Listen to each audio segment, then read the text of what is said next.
People who were in a coma, what change surprised you when you woke up? Post 1. I endured a coma for nearly 6 weeks. Upon awakening, I faced the daunting task of relearning every basic function. While much of my verbal communication remained intact, my motor coordination was severely compromised. I had to re-educate myself on fundamental actions, such as personal hygiene and ascending or descending staircases. This rigorous retraining occupied approximately 3 weeks of my recovery. Post 2. A cherished family acquaintance fell into a comatose state that persisted for half a year. When he finally regained consciousness, he was profoundly bewildered by his wife's visibly aged appearance. He had, in fact, lost all recollection of the preceding 15 years of his life. Although he retained knowledge of having 2 children, he remembered them only as infants and possessed no awareness of his 3rd child. These lost memories never returned. He had transitioned abruptly from an era devoid of mobile phones to one dominated by smartphones and laptops. Everything seemed utterly novel to him. Being mentally anchored in the early 1990s while physically inhabiting the 2000s presented an overwhelming array of adjustments to process. Nevertheless, discovering that he had missed the entirety of his children's formative years proved to be the most agonizing realization for him. Post 3. Roughly 2 decades ago, my cousin, then around 20 years old, sustained a severe head injury from an unfortunate fall. He remained in a coma for close to a month.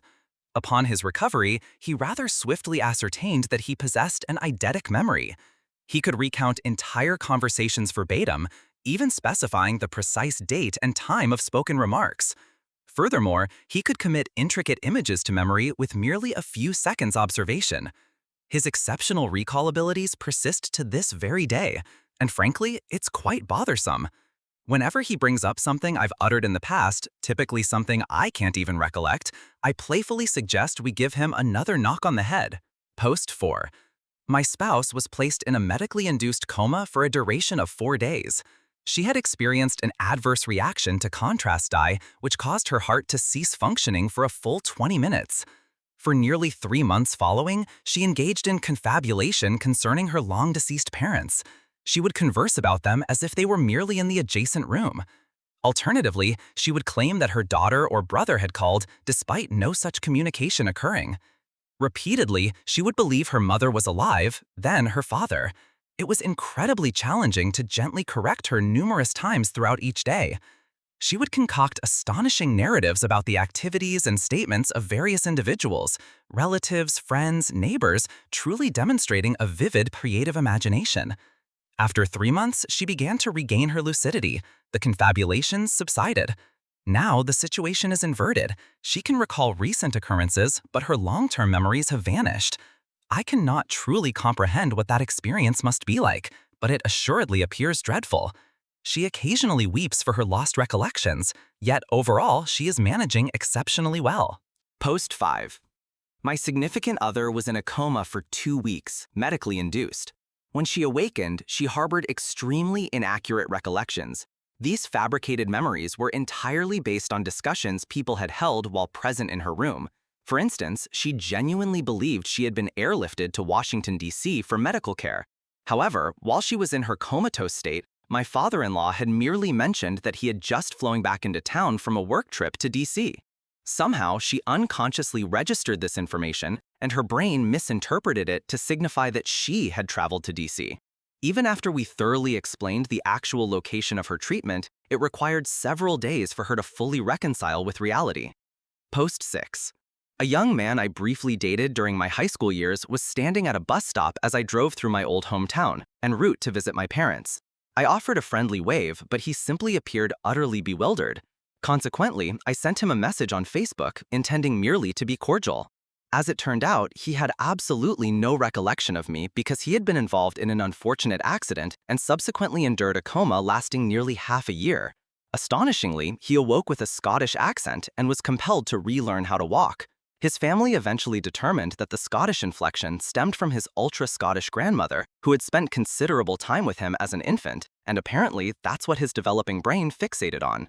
He is now a joyful Renaissance Fair performer, a stark contrast to the troubled individual he once was, initially destined for military service.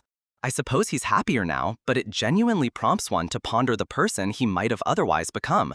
He also repeatedly inquired if I knew the significance of a particular ring he wore. Regrettably, I did not. Post 7. My mother was in a medically induced coma for a quarter of a year. When she finally regained consciousness, she was convinced the hospital staff were actively attempting to end her life. She tried desperately to exit her bed, only to tumble to the floor, completely unable to walk. She was particularly distressed by the abnormal shape of her feet, which had become humped due to disuse. Every single muscle required re-education. Her speech was severely impaired, and she could not write at all. After relearning, her handwriting became distinctly different. She expressed a peculiar dislike for the immaculate appearance of her hands. Her nails and cuticles were perfectly pristine from a prolonged period of inactivity. I vividly recall attempting to brush her hair shortly after she awoke, and nearly all of it simply fell out. She was on the brink of death almost every single day she remained in her comatose state, battling sepsis stemming from a surgical complication related to diverticulitis.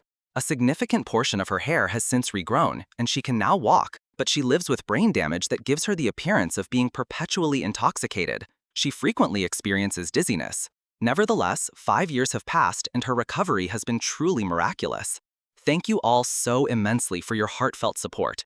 I am eager to share with her the news that so many individuals here are cheering for her. She will be overjoyed. And to whoever bestowed upon me my inaugural gold, it is an honor to receive it on behalf of my mother, genuinely. Thank you. It will also be comforting for her to hear how many of you have endured similar trials and now live with brain damage. She will feel considerably less isolated. I sincerely appreciate each and every one of your thoughtful comments. Much love to you all. Post 8. I was medically induced into a coma for approximately a week due to a severe case of sepsis. While in that state, I had a vivid sensation of being a bird, with my wings outstretched, slowly succumbing to the cold and freezing to the ground. Upon regaining consciousness, I believed I was in Taos, although the surroundings distinctly resembled Raton. In reality, I was in Albuquerque, specifically in a hospital where I had been employed for numerous years. I also thought I was a decade younger than my actual age. Furthermore, I was convinced I had been involved in a serious vehicular accident and that my then-fiancé was actually an abusive former boyfriend. My distorted perceptions led me to believe my fiancé had discovered me unclothed by the side of Interstate 25 and had transported me to a veterinary hospital for treatment. It took another month and a half for me to fully grasp the reality of what had transpired. During that period, I underwent multiple surgical procedures and clinically died a couple of times.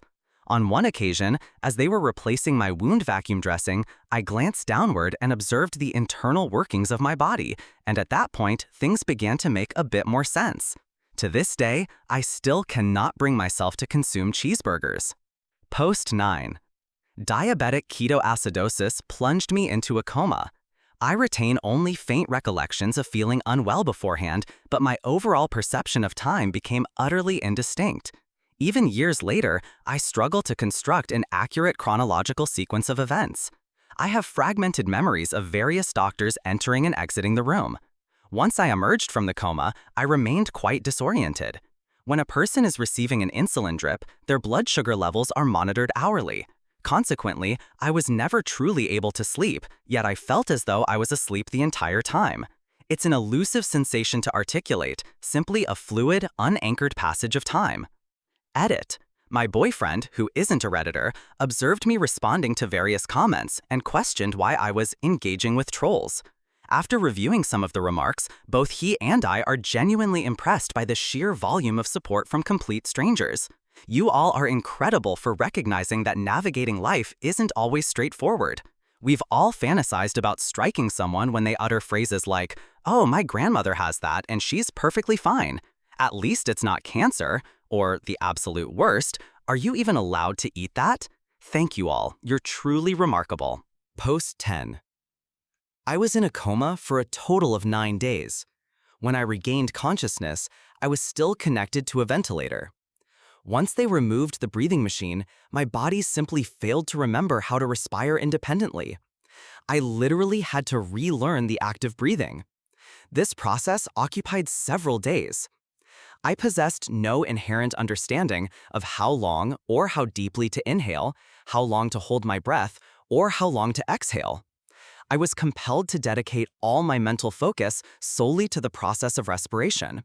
It was an incredibly bizarre experience. Edit.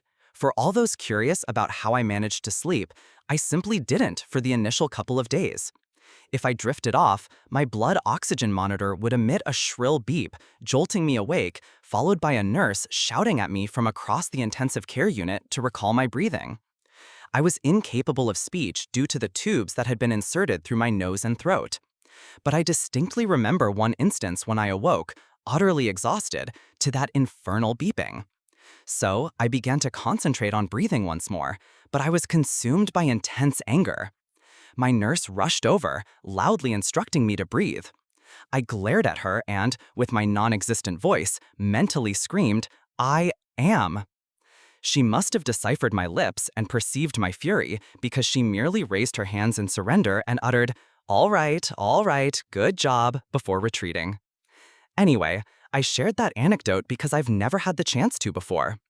My capacity for normal breathing returned within approximately a month or so, and my current health is robust, so I wouldn't assert that it left any lasting detrimental effects. Post 11.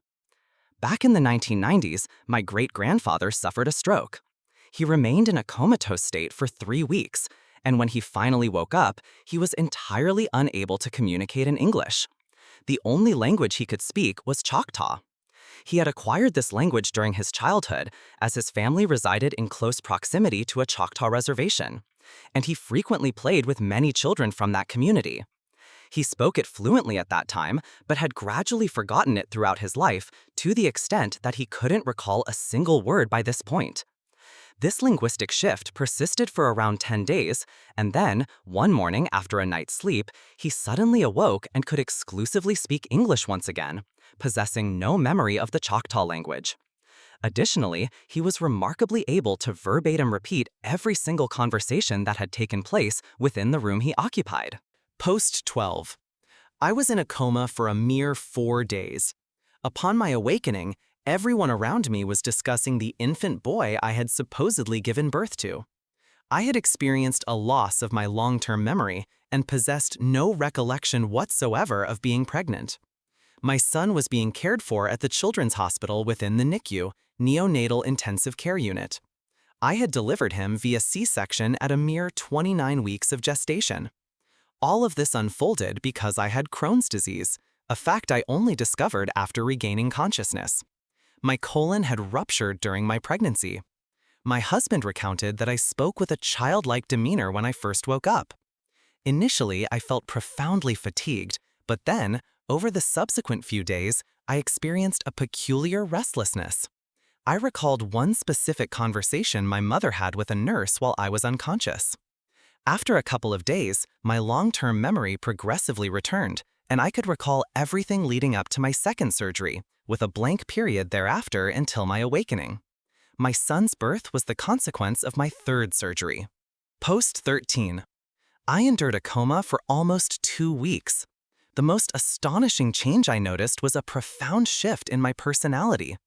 I transformed from what my husband described as a meek sweetheart into an utterly enraged, cantankerous individual. This disagreeable phase persisted for a couple of weeks while I was still hospitalized. You know how in hospitals or nursing homes, there's always one patient screaming at the top of their lungs? Yes, that was me.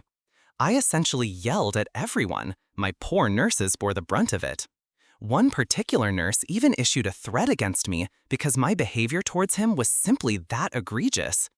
Secondly, I was utterly surprised by the rapid physical deterioration that occurs when you're confined to a bed. I went from being relatively robust to being incapable of even sitting on the edge of a bed without someone supporting me. I felt like a mere sack of potatoes, not to mention bed sores. I had no idea they could develop with such startling speed. Post 14. I was in a coma for a mere 2 days, not medically induced. I awoke in a state of utter confusion regarding the time and day. I had no idea if it was morning, evening, or even which day of the week it was. It was genuinely difficult for me to believe my location and the current time. I felt extremely agitated. I retained vague, fragmented, and highly erratic memories of what had transpired before everything went dark. I powered on my computer to ascertain the date and time. It was then that I realized I had missed an exam and that a full 2 days had elapsed without my awareness, causing me to thoroughly panic.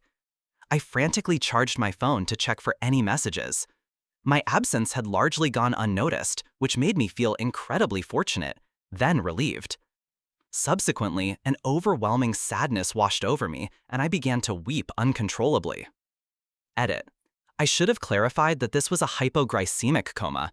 It wasn't a sudden awakening where I simply plopped, I'm back on my feet and I'm freaking out. My earliest recollection of gradually regaining consciousness involves me rocking back and forth in a fetal position atop the bathroom countertop while consuming an apple. Some time then passed, and I later fully regained consciousness, though this time I was lying on the floor.